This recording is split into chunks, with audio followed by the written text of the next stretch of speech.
As they faced the gigantic task of rehabilitation, the Filipinos had ample need of the stoicism and courage they had shown under occupation.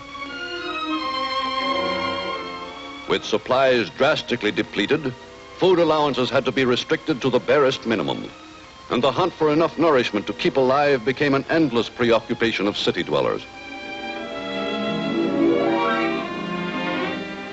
To start the monumental task of reconstruction, as well as to create employment, the Philippine government set out, with the help of the U.S. Army, to enroll available workers in a temporary labor pool.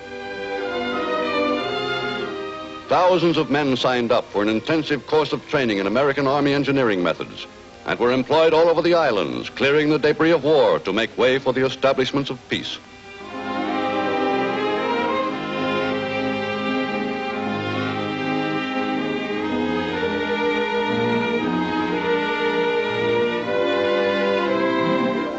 In Manila Harbor, laborious salvage operations were begun to recover for the Philippine government $8.5 million worth of coins, all the silver in the island's pre-war treasury, which had been dumped into the bay early in the war to prevent its falling into Japanese hands.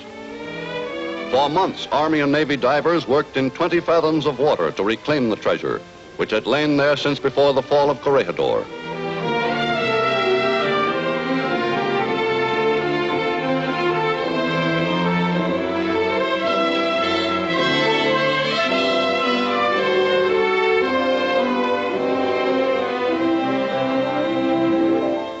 First step in reorganizing the financial life of the islands was to restore banking facilities and make possible the ordinary business transactions of peacetime.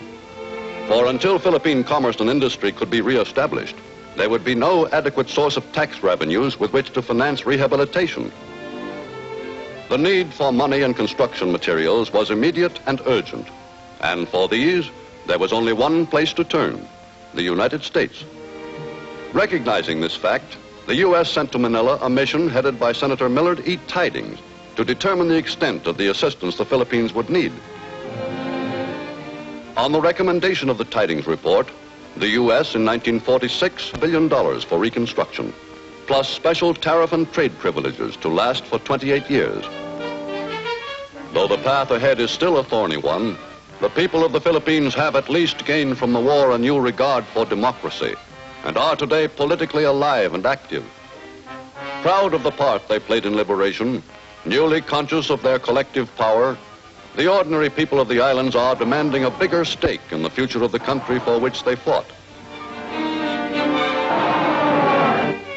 Voting for a president to lead their infant republic through its first 4 critical years of independence, the Philippine people chose Manuel Acuña Rojas, long the leader of the Insular Senate.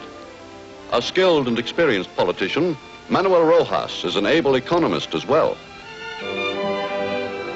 With freedom at last, and with the sorely needed financial and economic assistance of the U.S. already theirs, the 18 million citizens of the Philippines are today setting out on the high road of independence.